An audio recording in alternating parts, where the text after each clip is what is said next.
ഉള്ളിയിലപ്പത്തിന് ചെറുപ്പമോ ഇന്നു ഞാൻ ചോദിച്ചല്ലോ.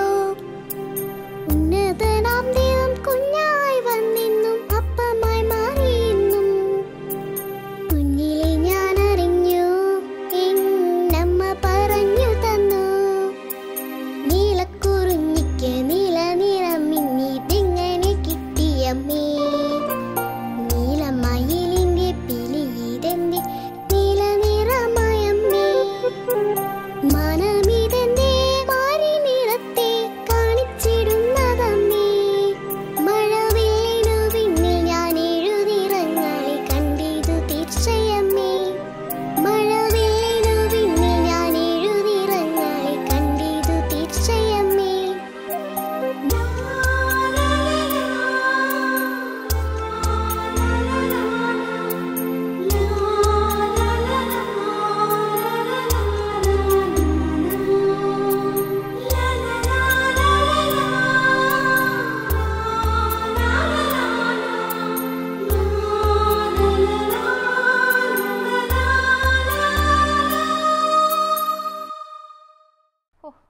എന്തൊരു തണുപ്പാണ് എൻ്റെ മാതാവേ.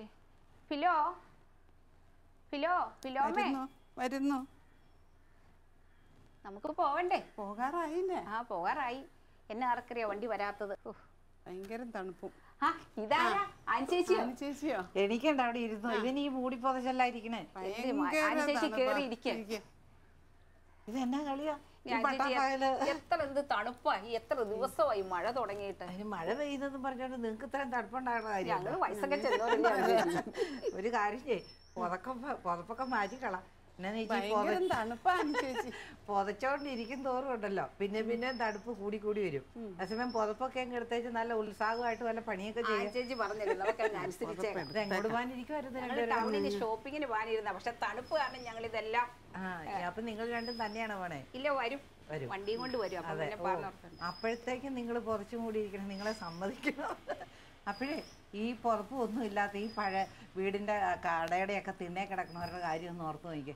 അവർക്ക് ഈ തണുപ്പത്ത് അവിടെ കിടക്കാനുള്ളൂ. അപ്പൊ കിടക്കാതിരിക്കാൻ പറ്റുമോ? നീ പുറപ്പും പൊതിച്ചിങ്ങനെ ഇരുന്നാൽ എങ്ങനെയാ? അത് മടക്കി പിടി കയ്യിലേതായാലും. അതുകൊണ്ട് ഏതായാലും ഷോപ്പിങ്ങിന് പോകണ്ട. എത്ര പുറപ്പാ? 2 പുറപ്പ്.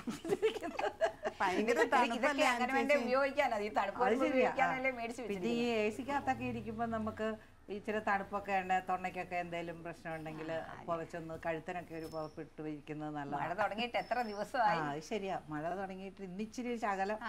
ഞാനാണ് ജയമയുടെ ഒരിക്കലൊന്ന് പോയിട്ട് വന്നതാണ്. ഇച്ചിരി ഫോട്ടോ കോപ്പി ഒക്കെ എടുക്കാണ്ടായിരുന്നു. അതെല്ലാം കഴിഞ്ഞേച്ച് ഇനി ഒരു ക്ലാസ് ഉണ്ട്, നമ്മുടെ പള്ളിയിൽ വെച്ചാണ്. അതിന് വേണ്ടി ഞാൻ പോകാൻ ഇറങ്ങിയത്. അന്നേരം ഫിലോ എന്നും പറയല്ലോ ഇതിലേ വാ വാ വാ. അപ്പൊ ഞാന് അന്നേരം ഓർത്തത് ഇനിയുണ്ട് അവിടെ 4 മണിയാകുമ്പോഴത്തേക്ക് അവിടെ തുടങ്ങുള്ളൂ. ഇനിയുണ്ട്, ഇച്ചിരി നേരം സമയമുണ്ട്. അപ്പോഴേ ഈ പുതപ്പിന്റെ കാര്യം പറഞ്ഞപ്പോഴാ ഞാൻ ഓർത്തതേ, ഇപ്പൊ പുതച്ചപ്പോ നല്ല സുഖമായിരുന്നു അല്ലേ? അല്ലെ, തണുപ്പടിച്ച് സുഖമായിട്ട് ഞങ്ങൾക്ക് സുഖം അനുഭവിച്ചിരിക്കുക അല്ലെ പുതപ്പും പുതച്ച്. ഇതുപോലെ ഇങ്ങനെ നമ്മൾ ചില പുതപ്പ് പുതച്ചുകൊണ്ടിരിക്കുന്നവരുണ്ട്. നമ്മൾ ശരിക്കും പറയണ, ഞാൻ ഇന്ന് ഉള്ള നേരത്തിന് ഞാനൊരു 3 പുതപ്പിന്റെ കാര്യം പറഞ്ഞുതരാം. ബാക്കി പിന്നെ പറഞ്ഞുതരാം കേട്ടോ.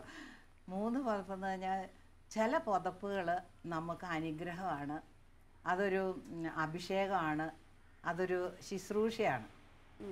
അതേസമയം ചില പുതപ്പുകൾ നമുക്ക് ആവശ്യമില്ല, നമ്മൾ മാറ്റിക്കളയേണ്ടതായിട്ടുള്ള ചില പുതപ്പുകളുണ്ട്. പിന്നെ ചില പുതപ്പ് നമുക്ക് അത്യാവശ്യമുള്ളതുണ്ട്, നമുക്കത് കൂടിയേ തീരും. അപ്പം ഇങ്ങനെ 3 ടൈപ്പ് പുതപ്പുകളെ കുറിച്ച്.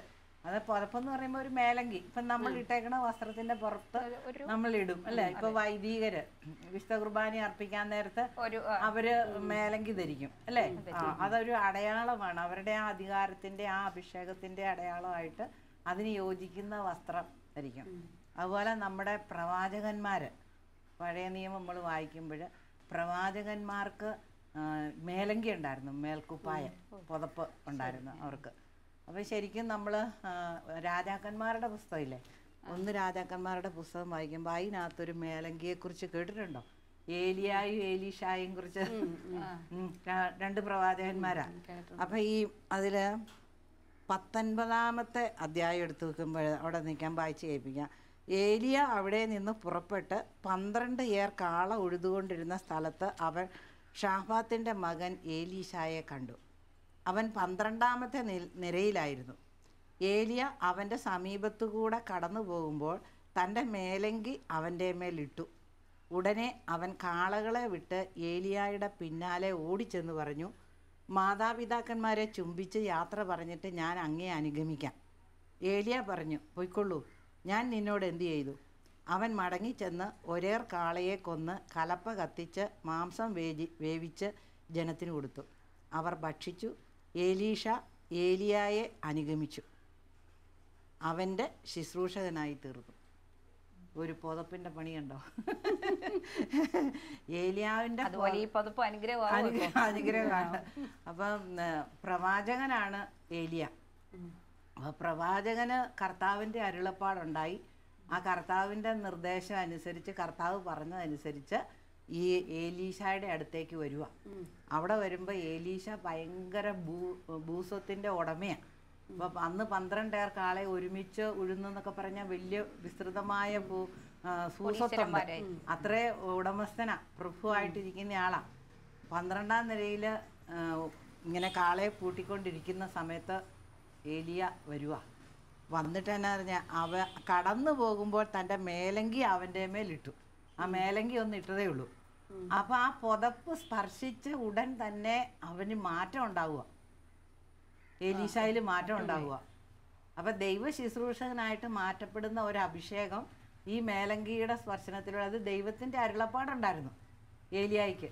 അപ്പോൾ ആ അരുളപ്പാട് പ്രകാരം ആ മേലങ്കി പുതപ്പ് തൊട്ട് പ്രവഹിച്ചു കൃപ.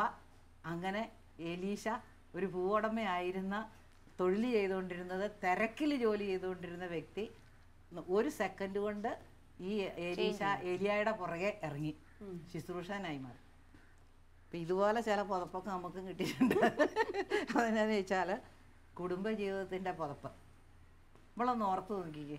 നമ്മൾ നേരത്തെ കണ്ടിട്ടും കേട്ടിട്ടും ഇല്ല, ഭർത്താവിൻ്റെ വീട് പോലും കണ്ടിട്ടില്ല, ആൾക്കാരെ നമുക്കെല്ലാവരെയും ഒന്നും അറിയത്തുമില്ല.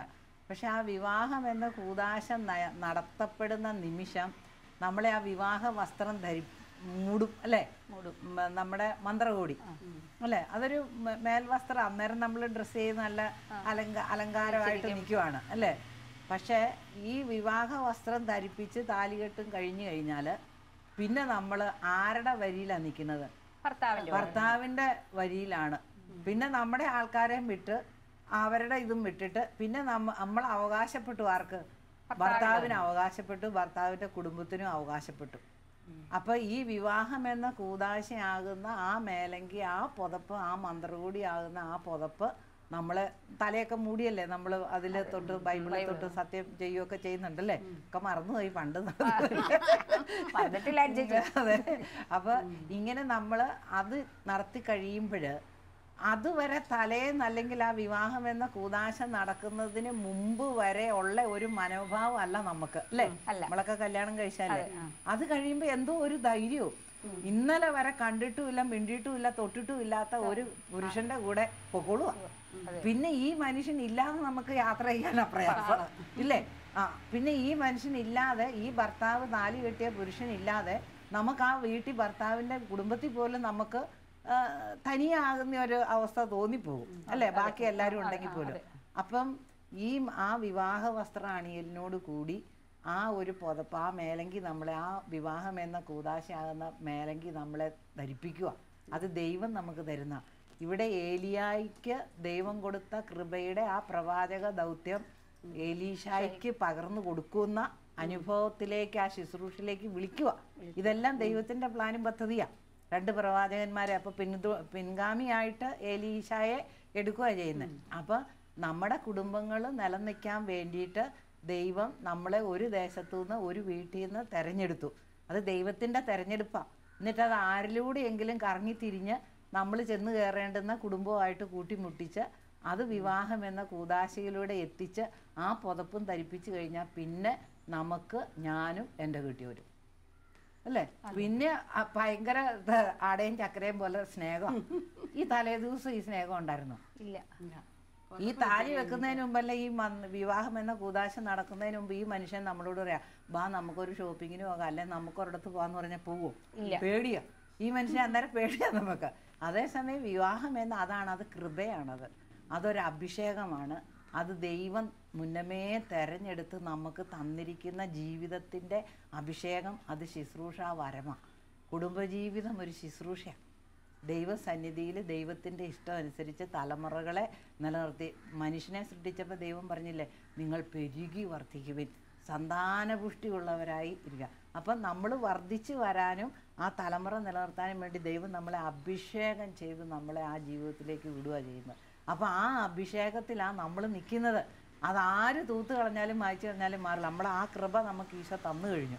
അപ്പോൾ ഇങ്ങനെ ഏലീശായ്ക്ക് കൊടുത്ത ആ വസ്ത്രത്തിൻ്റെ ഒരു സ്പർശനത്തിലൂടെ ആ കൃപ അതിലേക്ക് പകരപ്പെടുക ചെയ്യുന്നത്. അപ്പോൾ അതുപോലെ നമ്മൾ 2 രാജാക്കന്മാരുടെ പുസ്തകത്തിൽ 2-ാം അധ്യായം നമ്മൾ നോക്കുമ്പോൾ ഇങ്ങനെ ഏലിയായുടെ പുറകെ ഏലീശ പോയി അവരൊരുമിച്ച് ശുശ്രൂഷ. അപ്പോൾ അവരൊരു നദിക്കരയിൽ വന്നെത്തുവാണ്. അവിടെ വന്നപ്പോൾ ഇരുവരും ജോർദാന് സമീപം എത്തിയപ്പോൾ പ്രവാചകഗണത്തിൽപ്പെട്ട 50 പേർ അല്പം അകലെ വന്നു നിന്നു. ഏലിയ മേലങ്കി എടുത്ത് ചുരുട്ടി വെള്ളത്തിലടിച്ചു. ഇവർക്ക് കടക്കത്തില്ല, നദി കടക്കാൻ പറ്റില്ല, വെള്ളമല്ലേ. അപ്പോൾ ഏലിയ ആ പുതപ്പെടുത്ത് വെള്ളത്തിൽ അടിച്ചു, മേലങ്കി ചുരുട്ടി വെള്ളത്തിലടിച്ചു. വെള്ളം ഇരുവശത്തേക്ക് മാറി ഇരുവരും ഉണങ്ങിയ നിലത്ത് കൂടി അക്കരെ കടന്ന് അങ്ങനെ അവരാ നദി. അങ്ങനെ അത്ഭുതങ്ങളും അടയാളങ്ങളും ഈ പുതപ്പിലൂടെ നടക്കുവാണ്. അത് കഴിഞ്ഞ് ഏലിയായെ സ്വർഗത്തിലേക്ക് എടുക്കപ്പെടുവാണല്ലോ ചെയ്യുന്നത്.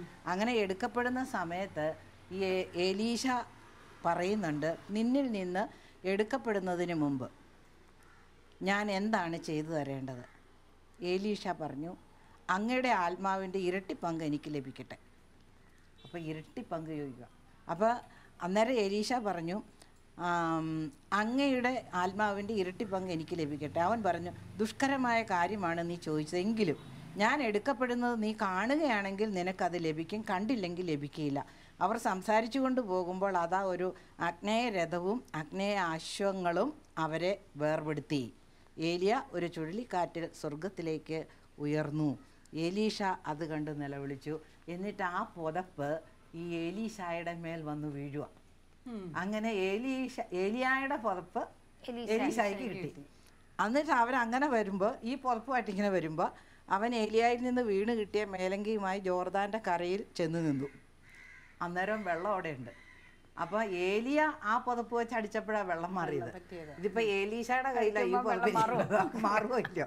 അപ്പോൾ ഇവിടെ എഴുതിയിട്ടുണ്ട്, മേലങ്കിയുമായി ജോർദാൻ്റെ കരയിൽ ചെന്നു നിന്നു. അവൻ അത് വെള്ളത്തിന്മേൽ അടിച്ചുകൊണ്ട് പറഞ്ഞു, ഏലിയായുടെ ദൈവമായ കർത്താവ് എവിടെ? അവൻ വെള്ളത്തിന്മേൽ അടിച്ചപ്പോൾ വെള്ളം 2 വശത്തേക്ക് മാറി അവൻ കടന്നുപോയി.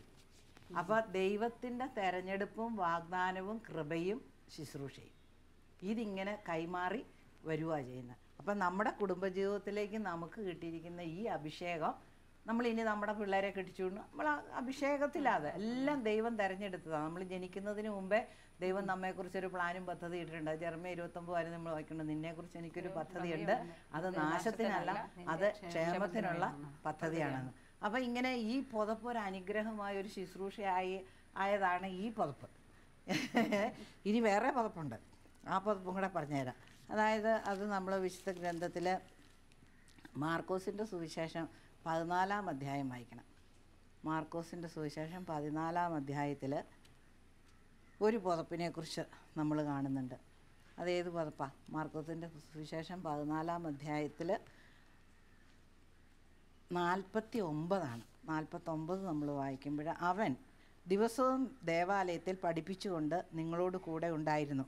നിങ്ങൾ എന്നെ പിടിച്ച്, അതായത് ഈശോയെ പിടിച്ച് ഇവർ കൂട്ടമായിട്ട് വന്ന് ഈശോയെ പിടിച്ച് അറസ്റ്റ് ചെയ്ത് കൊണ്ടുപോകുന്ന രംഗമാണ്. ഞാൻ ദിവസവും ദേവാലയത്തിൽ, അതായത് യേശു അവരോട് പറഞ്ഞു, കവർച്ചക്കാരനെതിരെ എന്നതുപോലെ വാളും വടിയുമായി എന്നെ ബന്ധിക്കാൻ നിങ്ങൾ വന്നിരിക്കുന്നുവോ?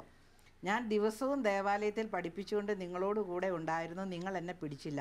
എന്നാൽ വിശുദ്ധ ലിഖിതങ്ങൾ പൂർത്തിയാകേണ്ടിയിരിക്കുന്നു. അപ്പോൾ ശിഷ്യന്മാരെല്ലാവരും അവനെ വിട്ട് ഓടിപ്പോയി. എന്നാൽ ഒരു യുവാവ് അവനെ അനുഗമിച്ചു.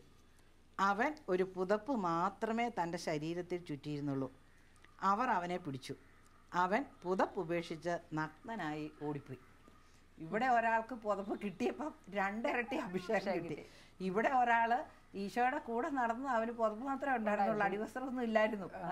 പക്ഷേ ഇവനെ കൂടെ ഈശോയുടെ കൂടെ പിടിച്ച് എടുക്കുമോ എന്നുള്ള ഭയം കൊണ്ട് അവൻ ആ ഉണ്ടായിരുന്ന മേലങ്കിയും കൂടെ ഇട്ടെറിഞ്ഞിട്ട് ഓടിപ്പോയി. അപ്പം ചില പുതപ്പുകൾ നമ്മൾ മാറ്റിക്കളയുന്നുണ്ട്, ചില പുതപ്പ് നമ്മുടെ ജീവിതത്തിൽ നിന്ന് നമ്മൾ തന്നെ മാറ്റിക്കളയും. പക്ഷെ ഈശോയുടെ കൂടെ പോകുന്ന നടപ്പിൽ ഉണ്ടായിരുന്ന പുതപ്പാണ് അത്. പക്ഷെ അവൻ അത് ഉപേക്ഷിച്ചു. അപ്പൊ ഈശോയെ ഉപേക്ഷിച്ച് അവൻ ഓടിപ്പോയി. കാരണം ഈശോയുടെ കൂടെ പീഡ സഹിക്കാൻ അവന് സന്നദ്ധമല്ല. അപ്പൊ ഈശോയുടെ അടുത്തു നിന്ന് മാറിപ്പോകുന്ന പോലെ നമ്മൾ ഈശോയുടെ കൂടെ നടക്കാനായിട്ട് നമുക്ക് കിട്ടുന്ന ചില പുതപ്പുകളുണ്ട്. കൃപയുടെ പുതപ്പ്. ഈ കൃപ വിട്ടിട്ട് നമ്മൾ ഓടിപ്പോകും. കാരണം നമ്മളെ കൊണ്ട് ഇതൊന്നും പറ്റുന്ന കാര്യമല്ല. കാരണം ഈ ലോകത്തിൽ നമ്മൾ ജീവിക്കുമ്പോൾ നമുക്കറിയാം, നമ്മൾ ഒരിക്കലും സഹനം ഏറ്റെടുക്കാനായിട്ട് നമുക്ക് ഇഷ്ടമില്ല അല്ലേ? സഹനം സഹിക്കാനായിട്ട് ഒട്ടും പറ്റില്ല. അപ്പം ഈ അഭിഷേകവും കൃപയും വിളിയും നിയോഗവും നമുക്ക് ഈശോ വെച്ചിട്ടുണ്ട്. അത് നന്മയ്ക്കാണ്, അത് അനുഗ്രഹത്തിനാണ്, അത് ഈശോവിനോടൊത്തുള്ള ഒരു ജീവിതത്തിന് വേണ്ടിയിട്ടാണ്. പക്ഷേ ചിലപ്പോൾ നമ്മൾ ഇതെല്ലാം മറന്നിട്ട് ഈ സഹനവും പീഡയും വരുമ്പോൾ ഈശോയും വേണ്ട, ഒന്നും വേണ്ട എന്ന് പറഞ്ഞ് നമ്മൾ മറ്റു പല സുഖസൗകര്യങ്ങളുടെയും ആഡംബരങ്ങളുടെയും ചില ദുശീലങ്ങളുടെയൊക്കെ പിന്നാലെ സുഖം അനുഭവിച്ച് നമ്മൾ പോകും. അപ്പം നമ്മൾ ചില പുതപ്പുകളൊക്കെ നമ്മളങ്ങനെ ഉപേക്ഷിക്കാം. ഇപ്പോൾ മാർക്കോസിൻ്റെ സുവിശേഷം 10-ാം അധ്യായം 46 അതൊന്ന് നമുക്ക് നോക്കാം. 10-ാം അധ്യായം 46 വീണ്ടും ഒരു പുതപ്പിനെക്കുറിച്ച് അവിടെ പറയുന്നുണ്ട്. അത് അവിടെ ഒരു പുതപ്പ് ഉപേക്ഷിച്ച് പോകുന്നതാണ്.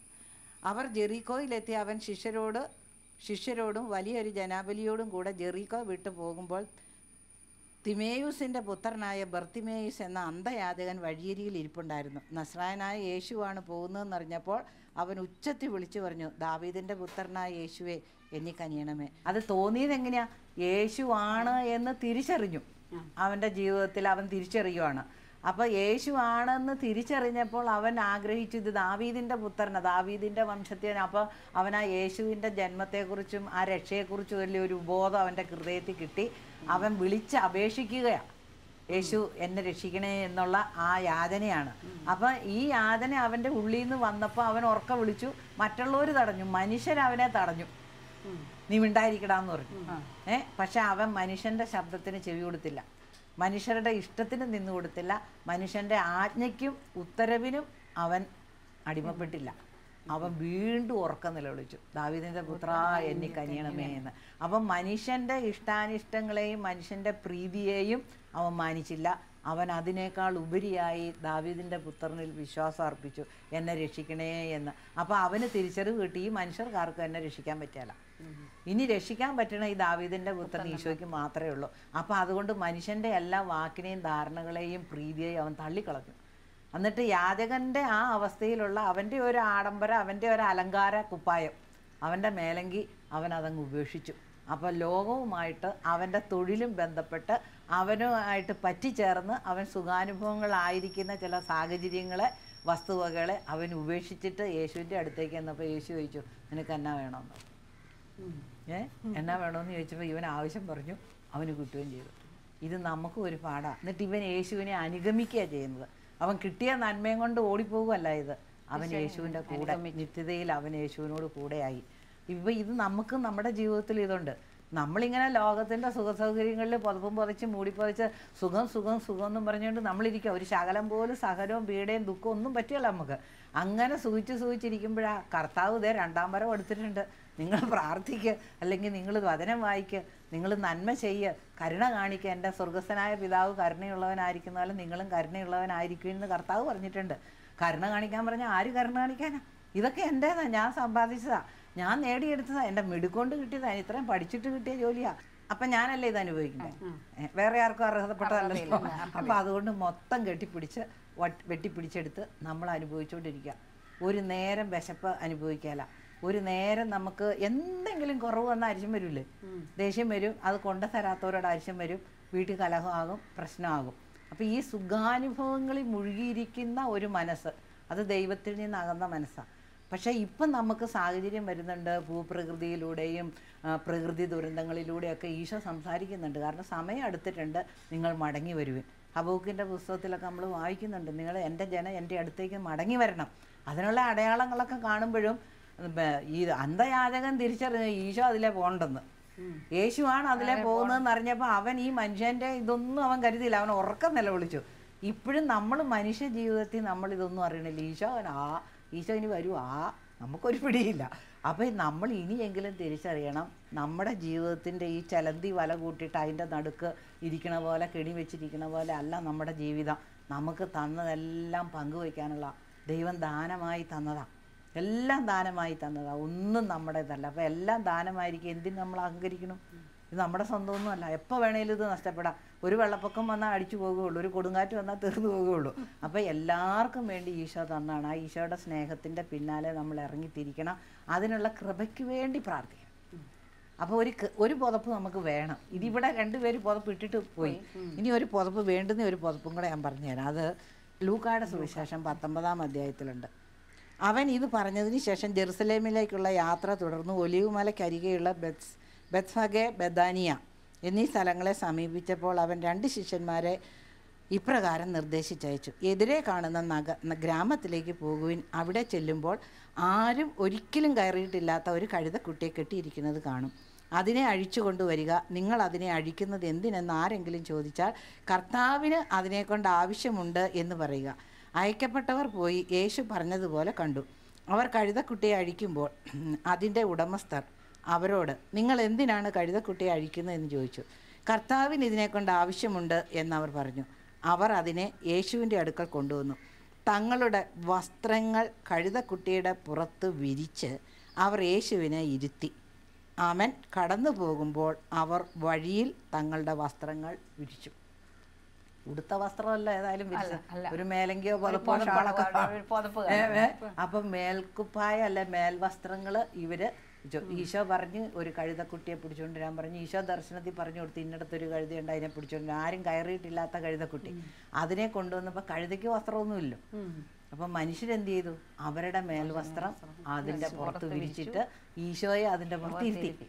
എന്നിട്ട് എവിടെയാ പിന്നെയും വസ്ത്രം വിരിച്ചത്? അവൻ കടന്നു പോകുമ്പോൾ അവർ വഴിയിൽ തങ്ങളുടെ വസ്ത്രങ്ങൾ വിരിച്ചു. അപ്പോൾ ആ വിരിപ്പിൽ ആരുടെ കാലാണ് ചവിട്ടണേ? അങ്ങനെ യേശു എവിടെയായിരിക്കും? കഴുതയുടെ പുറത്ത്. ഇനി യേശുവിന്റെ കാലം നിലത്ത് മുട്ടിയാലും കഴുതയുടെ കാലം എന്തായാലും വസ്ത്രത്തിൽ ചവിട്ടും, അല്ലേ? അപ്പൊ ഈ കഴുതയ്ക്ക് ഒരു ഗമ കിട്ടിയിട്ടുണ്ട്, അല്ലേ? ഇല്ലേ? ഇത്രയും നാള് കഴുതേനെ ആരും മൈൻഡ് ചെയ്യാതെ തല്ലി ഓടിച്ചൊക്കെ ഇരുന്ന കഴുതേനെ ജനം വിരിച്ച വസ്ത്രം, അവരുടെ തങ്ങളുടെ വസ്ത്രങ്ങൾ എന്ന് പറയുമ്പോൾ നമുക്ക് സ്വന്തം, ആ സ്വന്തം വസ്ത്രങ്ങൾ അവർ ഈശോയ്ക്ക് കൊടുത്തു ഇരിപ്പിടമായിട്ട്. കാല് നിലത്ത് തട്ടാതെ ഇരിക്കാൻ വസ്ത്രങ്ങൾ വിരിച്ചു. അപ്പോൾ ആ കൂട്ടത്തിൽ കഴുതയുടെ കാലും വസ്ത്രത്തേല സുഖമായിട്ടാണ് പോയത്. അപ്പോൾ നമ്മൾ മനസ്സിലാക്കണം, നമ്മുടെ വസ്ത്രം ഈശോയ്ക്ക് കൊടുത്തു, ഈശോ അതിന്മേലിരിക്കുക, കഴുതപ്പുറത്തിരിക്കുക. അപ്പം നമ്മൾ മനസ്സിലാക്കണം, ഒരു വസ്ത്രം നമുക്ക് വേണം. എന്തിനാ? ഈശോയ്ക്ക് കൊടുക്കാൻ. ഈശോയ്ക്ക് കൊടുക്കാനും ഈശോയിൽ നിന്ന് സ്വീകരിക്കണമെങ്കിലും നമ്മൾ ആ ഈശോയുമായിട്ടുള്ള ഒരു സ്നേഹ ഐക്യം, ഇവിടെ ആ സ്നേഹത്തിൻ്റെ ഐക്യമാണ് കാണുന്നത്. ഐക്യം, ബന്ധം, സ്നേഹബന്ധം. ഈശോയായിട്ട് ആ ജനത്തിൻ്റെ സ്നേഹം അവർ വെളിപ്പെടുത്തുക. സ്വന്തം കയ്യിലിരുന്നത് കൊടുത്തിട്ട് ഈശോയെ അവിടെ ഇരുത്തുക. ഇതുപോലെ ഈശോ നമ്മുടെ മേലിരിക്കണം. നമ്മുടെ മേലിരിക്കണം എന്ന് പറഞ്ഞാൽ ഈശോ നമ്മളിൽ വസിക്കണം. അപ്പം നമ്മളിൽ ഈശോ വസിക്കുമ്പോൾ നമ്മൾ ധരിക്കുന്ന കുപ്പായം എന്ന് പറയുന്നത് വിശുദ്ധിയുടെ വസ്ത്രം. ഈശോ വിശുദ്ധിയാണ്. ഹൃദയവിശുദ്ധിയുള്ള ഭാഗ്യവാന്മാർ എന്തുകൊണ്ടെന്നാൽ അവർ ദൈവത്തെ കാണും. വിശുദ്ധി കൂടാതെ ആർക്കും ദൈവത്തെ ദർശിക്കാൻ സാധ്യമല്ല. അപ്പം ഈശോ നമ്മുടെ മേൽ വന്ന് നിറഞ്ഞ് നമ്മളിൽ സിംഹാസനസ്ഥനായിരിക്കുന്ന നമ്മൾ യേശുവിൻ്റെ മന്ദിരമായിട്ട് നമ്മൾ ഇരിക്കണമെങ്കിൽ എന്തു വേണം? വിശുദ്ധിയുടെ കുപ്പായം ധരിക്കണം. അപ്പം വിശുദ്ധിയുടെ കുപ്പായം അതാണ് നമുക്ക് വേണ്ടുന്നത്. അപ്പം നമുക്ക് സ്വയം ആഗ്രഹിക്കാം, പരിശ്രമിക്കാം, അതിനുവേണ്ടി പ്രവർത്തിക്കാം. പക്ഷെ കൃപ തരേണ്ടത് ഈശോയാണ്. അപ്പോൾ ആ കൃപയുടെ ഏലീശായ്ക്ക് കൊടുത്തതുപോലെ ആ കുപ്പായത്തിൻ്റെ ആ കൃപ, ആ ശുശ്രൂഷാവരം, കുടുംബജീവിതമൊക്കെ അനുഗ്രഹിക്കപ്പെടുന്ന ഈ ശുശ്രൂഷാവരം കിട്ടണം. അപ്പോൾ ഈ കുപ്പായം, ഈ വിശുദ്ധിയുടെ കുപ്പായം നമുക്ക് തരാൻ ഈശോയോട് ആഗ്രഹിച്ച് എന്നും നമ്മൾ ചോദിക്കണം. ഈശോയെ, എൻ്റെ ഇന്നത്തെ കുടുംബജീവിതം അങ്ങ് എന്നിൽ വന്ന് വസിച്ച് അങ്ങയോടുകൂടെ ഞാൻ ആ കഴുതയെപ്പോലെ, കഴുതയുടെ പുറത്താണ് ഈശോ ഇരിക്കണേ, അതുപോലെ എൻ്റെ ഭവനത്തിൽ നീ വന്ന് നീ ഞങ്ങളെ നയിക്കണം, നീ ഞങ്ങളിലുണ്ടായിരിക്കണം, അതിനുള്ള കൃപ തരണേ എന്ന് എല്ലാ ദിവസവും നമ്മൾ പ്രാർത്ഥിക്കണം. അത് കുടുംബ പ്രാർത്ഥനയിലൂടെ, ബലിയർപ്പണത്തിലൂടെയും വിശുദ്ധ ഗ്രന്ഥം വായിക്കണം. എങ്ങനെയെങ്കിലും കിട്ടുന്ന സമയം മുഴുവൻ നമ്മൾ വായിക്കണം, മക്കളെ കൊണ്ടും വായിപ്പിക്കണം. അങ്ങനെ നമ്മുടെ വീട് ഈശോ വസിക്കുന്ന ആലയമാകണം. ഈശോയെ ചുവന്നുകൊണ്ട് പോയ കഴുതയെ പോലെ നമ്മളിൽ ഈശോ ഉണ്ടാകണം. ഈ വിശുദ്ധിയുടെ പുതപ്പ് നമുക്ക് വേണം. അപ്പം ഇനി ഈ കയ്യിലിരിക്കണ പുതപ്പല്ല വേണ്ടിയത്, എന്താ വേണ്ടത്? വിശുദ്ധിയുടെ പുതപ്പ് നമുക്ക് ധരിക്കണം. അതെ, ഇനി ഇപ്പം തണുപ്പ് പോയില്ലേ? ഇതാ ഞാൻ പറഞ്ഞത്, ഇത് പുതച്ചുകൊണ്ടിരുന്നാൽ പിന്നെയും തണുപ്പാണ്. അപ്പം ഈ സുഖാനുഭവങ്ങളൊന്നും വിടണം. വിട്ട് കഴിഞ്ഞാൽ പിന്നെ നമുക്ക് കുഴപ്പമൊന്നുമില്ല. അപ്പം ഈശോയോട് എപ്പോഴും പ്രാർത്ഥിക്കണം, ഈ വിശുദ്ധിയുടെ ആ പുതപ്പ്, ആ മേൽക്കുപ്പായം അതെനിക്ക് തരണേ ഈശോയെ എന്ന് പറഞ്ഞപ്പോൾ വേണ്ടാത്ത പുതപ്പുണ്ട്, വലിച്ചെറിയേണ്ട പുതപ്പുണ്ട്, ദുശീലങ്ങൾ, ആഡംബരം, വാശി, വൈരാഗ്യം, വെറുപ്പ്, ഇതെല്ലാം നമ്മൾ ഉപേക്ഷിക്കേണ്ട പുതപ്പുകളാണ്. ഈശോയെ അനുഗമിക്കാൻ അത് പറ്റിയല്ല നമുക്ക്. അതേസമയം ഈശോ തരുന്ന ശുശ്രൂഷയുടെ പുതപ്പുണ്ട്, കുടുംബജീവിതം, അതൊക്കെ ഒരു അഭിഷേകമാണ്, അത് നമുക്ക് തന്നിട്ടുണ്ട്. ഇനി നമുക്ക് സ്വർഗത്തിലെത്താനുള്ളതാണ്. നമുക്ക് ഈ കുടുംബജീവിതത്തിലൂടെ എന്ത് വേണം? വിശുദ്ധിയുടെ കുപ്പായം അണിയണം. ആ വിശുദ്ധിയുടെ പുതപ്പണിഞ്ഞ് ആ വിശുദ്ധിയുടെ വസ്ത്രം ധരിച്ച് ഈശോയുടെ കൂടെ പോകണം. അപ്പം ഇനി ഷോപ്പിങ്ങിന് പോകുമ്പോൾ ഈ പുതപ്പും കൈ പിടിച്ചോണ്ട് പോകാം, അതൊക്കെ മടക്കി പറിക്കാത്തോണ്ടോ? തണുപ്പ് പോയില്ലേ? അങ്ങനെയാ വചനമൊക്കെ വായിക്കും, നല്ല അഗ്നി കൊണ്ട് അഭിഷേകം ചെയ്യപ്പെടും. പിന്നെ ഈ പുതപ്പ് കാണുമ്പോ ഒക്കെ ഓർത്തണം, ഈശോയെ നിന്റെ ആ വിശുദ്ധിയുടെ പുതപ്പ് കൊണ്ട് എന്നെ ഓർപ്പിക്കും, മക്കളെ പുതപ്പിക്കണേ, ജീവിത പങ്കാളിയെ പുതപ്പിക്കണേ. ഇങ്ങനെ നമ്മൾ മാധ്യസ്ഥ പ്രാർത്ഥന നടത്തണം കേട്ടോ. ഇനി നിങ്ങൾ പൊക്കോ, ഞാൻ അടുത്തതിന് പോവാം. ഇനി ഇപ്പം ചായ ഒന്നും വേണ്ട, ഇനി ഞാൻ അവിടെ ചെല്ലുമ്പോൾ ഒരു ചായയൊക്കെ കുടിച്ചോളാം കേട്ടോ. എന്നാൽ ശരി എന്നാൽ.